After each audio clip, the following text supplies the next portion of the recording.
Twilight is so terrible. I mean, it literally teaches young girls that it's okay for guys to just crawl through their windows. Edward is so controlling and Jacob is so obnoxious. Like, it's... You know what? Fuck it. Twilight is probably fine. I mean, it's not art. It's not as good as people say, but it's also just, I mean, it's not as bad as people say. And maybe there was a time when those kinds of books were great for me, and I mean, it's just not for me anymore. I've matured. I'm not into that kind of thing anymore, so. A court of thorns and roses. A court of thorns and roses. A court of thorns and roses. So that happened. I wasn't really prepared to like A Court of Thorns and Roses. I mean, just judging from the book cover, it seemed like the kind of fantasy/romance that would lean much heavier on the romance part that I'm typically partial to. I was reading it for a book club and I was just so prepared to hate read it. And then I fell in love with it. People call A Court of Thorns and Roses, which I'll be calling ACOTAR from here on out because it's a long title. People call it like fantasy, romance, smut, trash, and they say it's got bad characters, bad characterization, bad prose, too much exposition, dull world building, a dull plot, and dumb villains, and, you know, they're kind of right. But I love it. This is exactly the kind of book that I usually steer clear of, that I've put down countless times before, and yet I just swallowed it. And I've met several people who were like, you know what, I know it's trash, but I just like it, and I've read it really quickly, and I read it in an afternoon, and stuff like that. And I just can't but wonder, what's going on here? In this video, I'll go into the general critiques of the series, so not just the first book, the entire series, and I'll go into whether I agree with the critique or whether I don't. And if I do agree, I will add my thoughts on the critique, and if I don't agree, I will defend why I disagree. And at the end, I'll talk about the redeeming qualities of the story and whether it's really fair to call it trash. So stay with me, because this might be another long ride. So the first kind of critique that's leveled at ACOTAR concerns the relationship between Tamlin and Feyre and Tamlin's character. So what a lot of people who have read the first book say is that their relationship is really toxic because they're basically taking advantage of each other, because Tamlin is using Feyre to release himself from the curse, and he just conveniently also falls in love with her, but actually the curse only states that she has to fall in love with him. Feyre is like a little bit less calculated taking advantage of him, because she basically needs a very safe place to be and someone who is protective to help her get over the life that she has led so far. Aside from that fact, there's a lot of problematic things, and I'm not just talking about the bite, which we'll talk about later, but also the withholding information. Like, he withholds a lot of information from her that he didn't need to. Like, the curse does not prevent him, for instance, from telling her why she needs to stay in her bedroom on Clan Mai. He continues to do that after the first book. Feyre has better rapport with Lucien. That actually turns out to be a really great kind of foreshadowing, I think, because she ends up with an even more amped up Lucien later. But it's also interesting because as I was reading it, I was thinking, you know, she fits better with Lucien, and she seems happier when she's with Lucien. Would Lucien have gone for her had he not known that they needed her to break the curse? Yeah, and Tamlin only really likes the things about her that fits into his worldview. So, for instance, the whole thing about her hunting, he mentions that at one point, like, oh, Feyre likes hunting, but he seems kind of dismissing of it, like, ugh, why would you like that? Like, you're a woman. But he really likes that she paints and that she likes pretty things like flowers, because that fits into his worldview of a woman that he can have at home and protect. The thing about this critique is that a lot of the problematic stuff is intentionally problematic. So if you read it and you're thinking this is problematic, then maybe read it and think that the author knows what they're doing. And keep reading the second book. Because as we find out, after the whole thing with Amarantha, both Tamlin and Feyre have serious PTSD. So in book 2, Tamlin still withholds information about what he's doing when he leaves the mansion for weeks on end. And it turns out that Tamlin and Feyre really did only have a physical connection based on what they both needed from each other at the time, because they're totally incapable of talking with each other. And this is not helped by Tamlin being overprotective, and it's not helped by both of them having PTSD. And especially by the fact that she no longer needs to be protected because she did all of the things under the mountain. She's not that person anymore. She should be able to go out and do whatever. So I personally felt that when he locked her up in that house, it was realistic. The scene that I didn't like was when she told him that I'm drowning in your overprotectiveness, and he just like blasted the room, and I was like, chill. And not chill Tamlin, chill Sarah J. Maas, the writer, like, chill. So all of these critiques can be shoved into it's part of the build up to book 2, but I mean, I think it's pretty fair that some people are like, they read it as this romance that's about Tamlin and Feyre, and like, it's problematic that it's showed as if this is a positive thing, and I get that. I get that if you don't see the problematic things as interesting, and you're like, ooh, I wonder where this is going, then you're not gonna wanna read on because you're thinking that it's problematic, and that it puts a positive spin on a very abusive dynamic that will only turn more abusive during the story. I would say to this critique that the first book could have been built up better to make you feel like what came in book 2 was coming. But I personally felt that I knew it was coming, so. However, there is one serious issue with all of this that is a fair critique, and that is that Tamlin is not at all treated fairly by the author. When many people critique the author of doing is being very manipulative, making Tamlin into basically a cartoon villain, and she does this, puts Tamlin down again and again in order to put Rysand up, because he's supposed to be the new love interest, and she has to make sure that everybody is on board with that.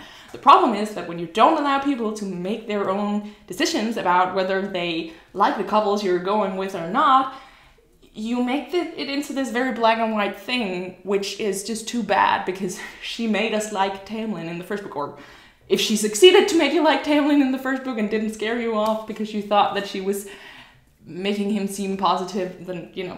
The really bad thing is that the great thing about Rysand was that he was morally gray, and that you thought that he had some bad things going on and that he wasn't entirely good. And then he turns out to be really, really good. Rysand was really cool as a bad guy, so every time he got a new good thing, I was just like, it bummed me out. I kind of like the story best when Feyre and Rysand pretended to be at the Night Court and be really bad, because, you know, I want a story that's Feyre from the start of book 3 and Rysand from the end of book 1, just being this power couple that's like really horrible, but this is why I read grimdark fantasy. I mean, if you want people to have sympathy for your character, make them either a rape victim or a rape victim sympathizer protector. Rysand is both. And if you want people to very quickly dislike a guy, make him physically and mentally abusive. Hence the blasting shit up scene with Tamlin and Feyre. You don't make one character shine by putting another character down, you make them shine by making them great. I mean, the whole interesting thing here is Feyre being in one relationship that's kind of fine, and then it turns unhealthy. She leaves and deals with her trauma and gets into a new, healthier relationship. That's an interesting, dramatic arc. And it gets destroyed when you just make the first guy into a psychopath.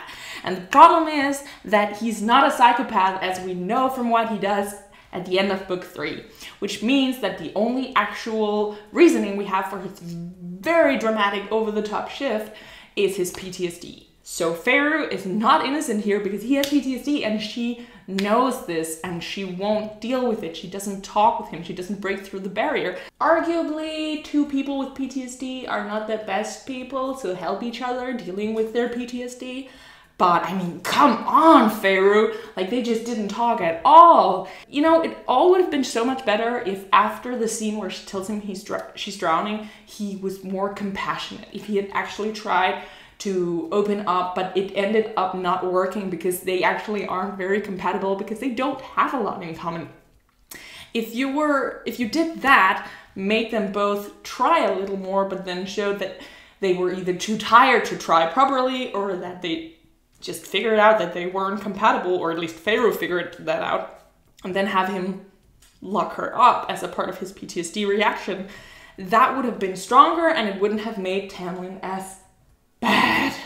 My biggest issue is actually not so much with the beginning of book 2. Like, I can deal with that blasting the whole thing scene, and I actually think that because I saw the hints in book 1, I was prepared for what was gonna go down in book 2. But what I really didn't like is the deal that he made with the King of Hybern at the end.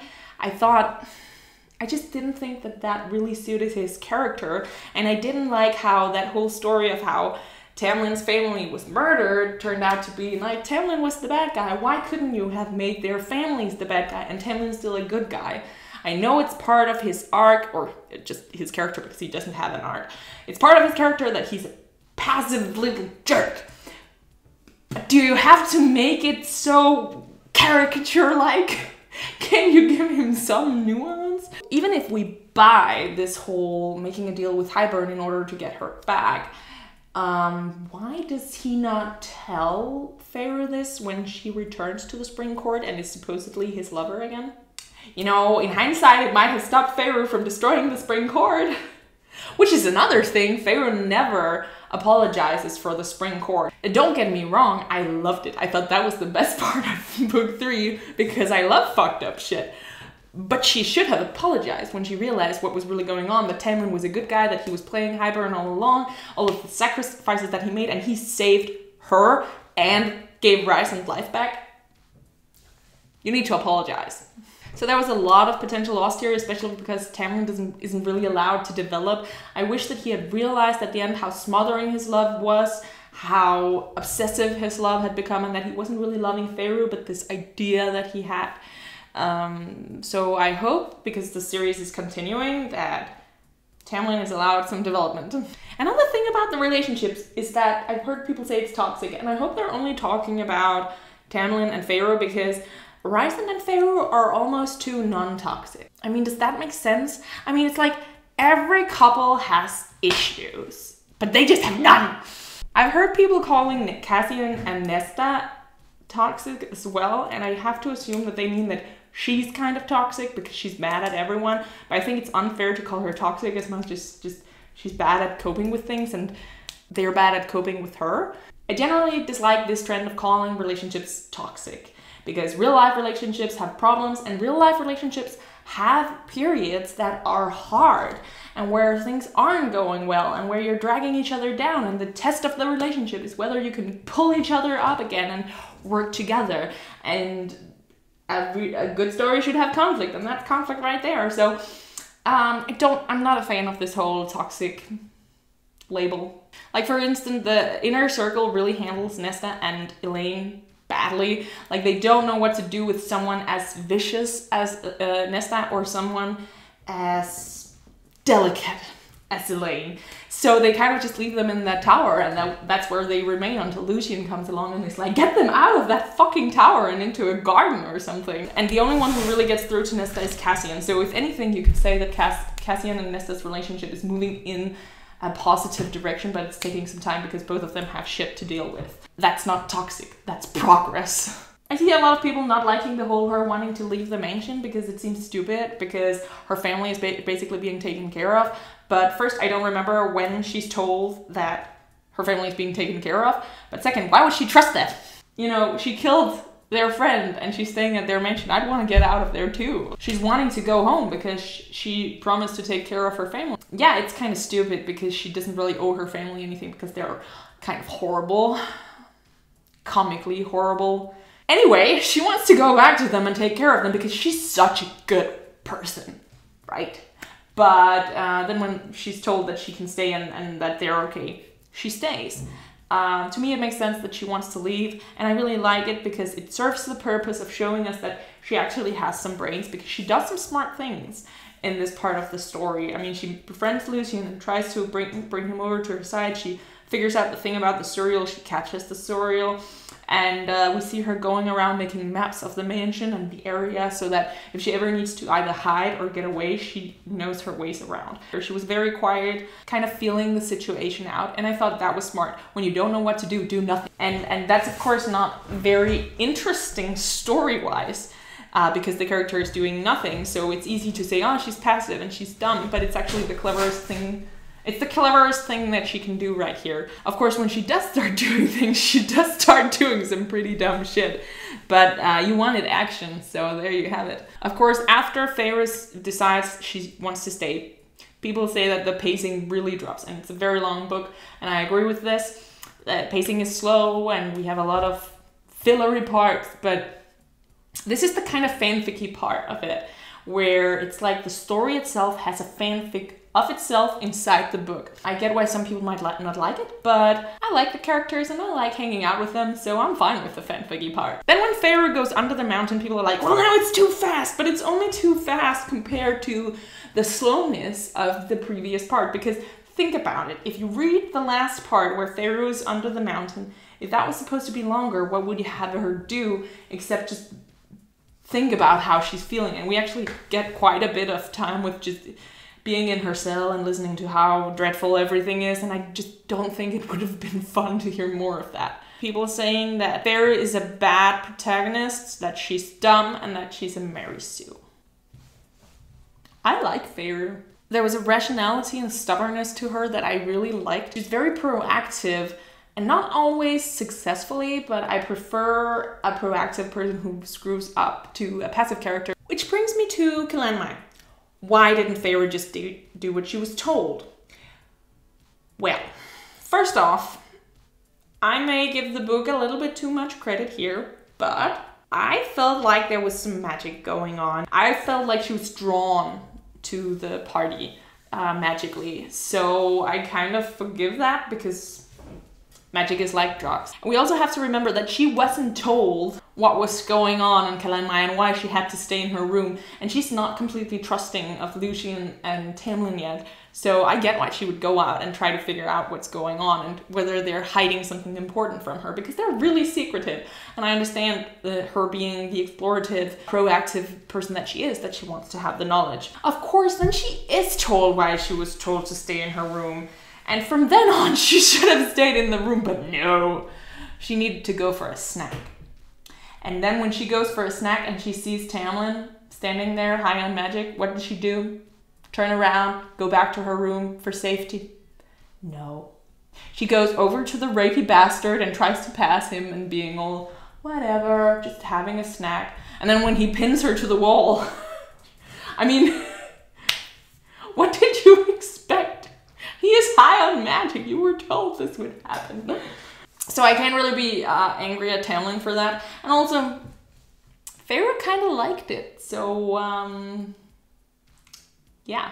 I don't know. I feel like a lot of the dumb stuff Feyre does in this book is her being a fish out of water and trying to figure out her place in the world. Of course, her going under the mountain with no real plan, that was really stupid. They should have allowed her to at least maybe figure out a way to get into contact with Lucien or some other elf-used allies, and somehow set up a situation in which it made sense for Amarantha to actually do this whole pact question thing.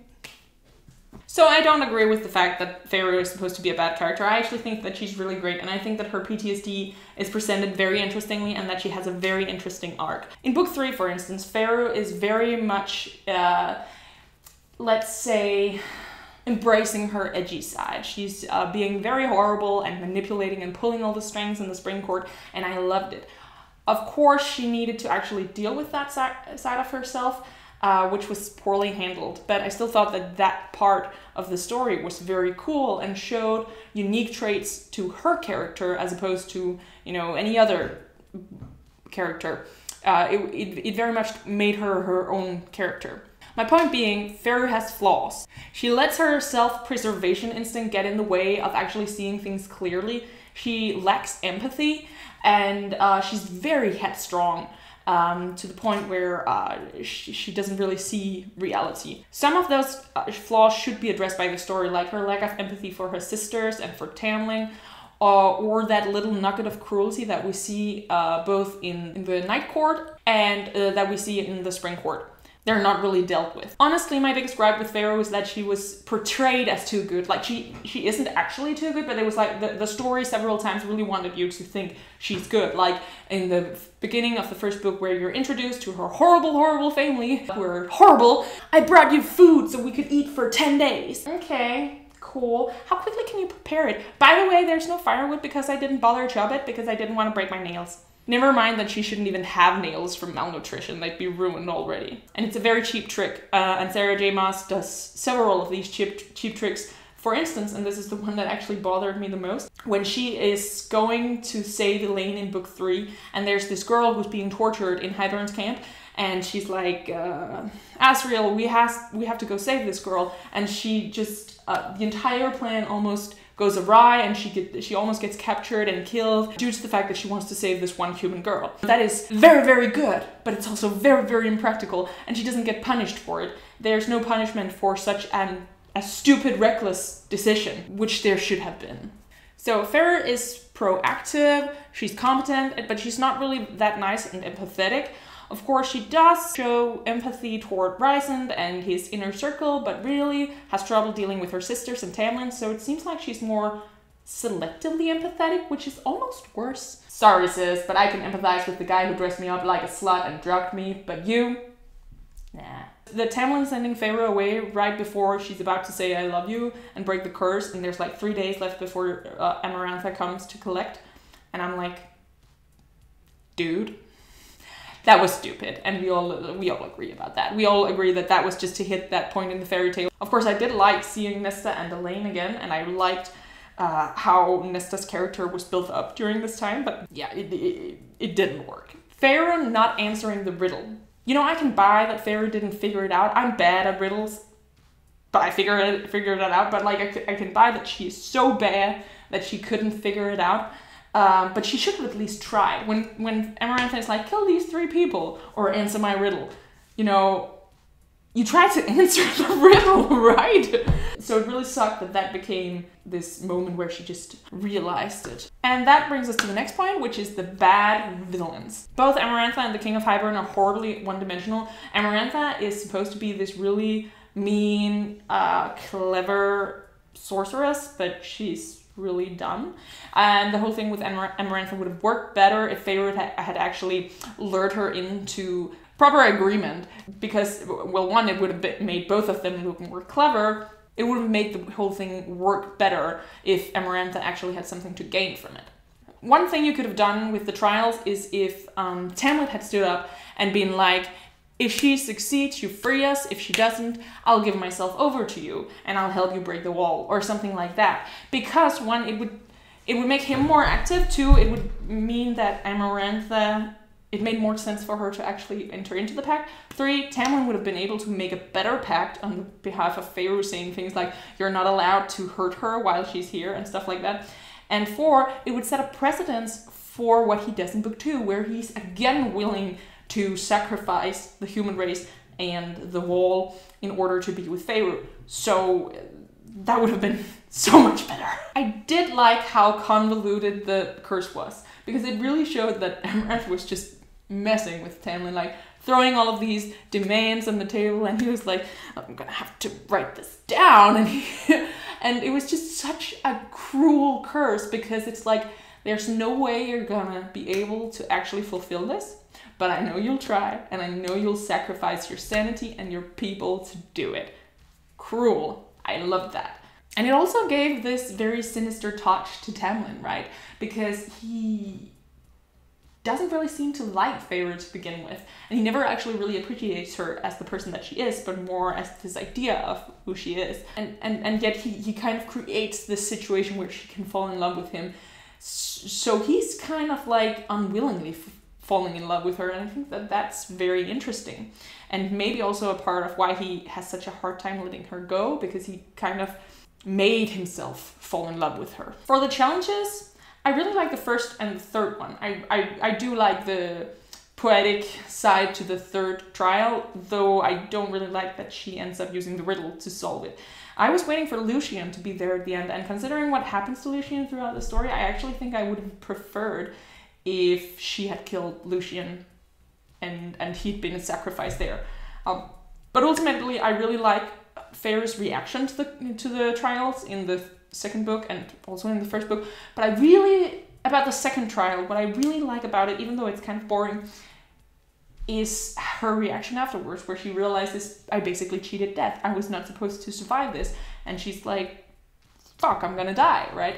I really like that reaction. So I think that even though people critique Sarah J. Maas's writing style, I think that she has some killer mood points. I have to say that I think all of the pacts are actually quite boring. All of the pacts that Feyre makes with other creatures in order to help them are always, they're not very expensive, so to speak. Like, one just wants a window in the library, and it's like, okay, you can get that. In a proper story, they would have demanded more, and Feyre would have had to sacrifice something, but that's not the kind of story this is, which is why I keep saying that, like, this is a remake of a fairy tale, and I want a grimdark remake of this story. But the point of this story is not to be a smart one. It's not supposed to have a clever plot, though that would have been very nice. But it's about these characters and their personal developments and their interpersonal relationships. And so, sort of like in Harry Potter, where Voldemort and the Death Eaters, it's just a setting for the characters to interact in. I mean, the whole thing in Harry Potter that's really awesome is just this whole being at this wizarding school. That's most of what Harry Potter is about, and dealing with your friends when you're at a school.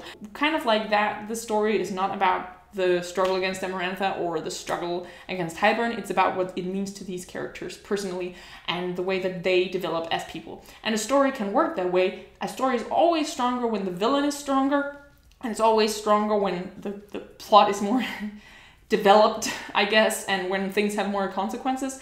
But I think that on a personal level for the characters, there are consequences. I really liked that everything that happened in book 1 had consequences in book 2. And I like that the way that the characters fail during book 2 near the end ends up being very critical to book 3. And that Feyre's failure in the Spring Court, where she takes it down even though they are actually their allies, that ends up becoming a part of the rest of the story in book 3. Okay, so people critique the prose. Okay, it's not the best prose, and there are definitely some things that are being repeated too much, like she made a vulgar gesture, whatever that is. You know, I always see people doing this, and I don't know why, but that's what I see people doing when you say they made a vulgar gesture. So everyone was just making this weird face all the time inside my head. It was very weird. So we agree that there are some unfortunate repetitions in the prose, but I also have to say I've met a lot of people who just breeze right through the books. That is also part of good prose, that you are pulled in by it. You read it easily. Of course, I don't think... I talked about someone else about this, and she was really bothered by the prose. But we came to the conclusion that the story would probably work better if it had been written in third person instead of first person, because Sarah J. Maas doesn't really use the tools that first person narrator offers. We're not really deep inside of what Feyre thinks. It's more descriptive and reactionary, so we get a lot of her reactions. But ultimately, I'm not bothered by the prose. I didn't think too much about it. I thought there were some nice moments in the prose. It's important when you consume any media that it is properly labeled. If I go into McDonald's, I'm gonna be glad that I got a cheeseburger. I'm gonna be satisfied with that. But if I go into an expensive restaurant and I expect some fancy food and I get a cheeseburger, I'm not gonna be satisfied. Maybe one thing that did that I had a more positive response to this book than maybe some other people have had was that I really just expected boring romance, but I got so much more out of it, which meant that my expectations were really, really low, so it could almost only get better. There were many flaws to the prose and many contrivances in the plot, and many points that were missing in the story beats, like with Tamlin and Feyre's lack of empathy. But ultimately, I think it has some really nice points. In spite of the fact that I had low expectations, I think that these parts are really nice. And I also have to say that I really, you know, even though it was a little bit forced, I liked the switch from Tamlin to Rysand. I thought that that worked, and I'm usually not one to switch ship once I'm on a ship. So in spite of it being very forced, I think that she did well, because I might as well have just ended up being mad and thrown the book away and not read on, but I did read on. I like the world, I like the inner circle, I really liked Feyre's relationship with Nesta. Even though it's very sparse on the world building, I still feel like I can immerse myself in the world and that I have a sense of the world and the wonder in it. This is not high literature, but I also think calling it trash is unfair, because it does hit a chord with many people. Even though you could have portrayed the leaving one boyfriend and getting together with another better, and you could have portrayed the PTSD better, and you could have made fewer plot contrivances in the plot, these points still struck a chord with people. And I think that that's very important, because what people love about A Court of Thorns and Roses series isn't just the hot elves and, you know, the power, blah, blah, blah, blah. It's Feyre's growth as a character. It's the relationships between the characters and the way that they grow closer. Many of these critique points can be discussed. For instance, is Feyre's family at the beginning really horrible, or is Feyre bad at interacting with her family, making them behave this way toward her? Is she arrogant, or are they arrogant? Many of these points make it more interesting as a reader, because a lot of it is up for your interpretation. I'll end it here. Please like and subscribe, and please comment on what flaws you thought were very important, and what flaws you could overlook in the story, and whether you agree with me or whether you think I'm wrong and it's trash.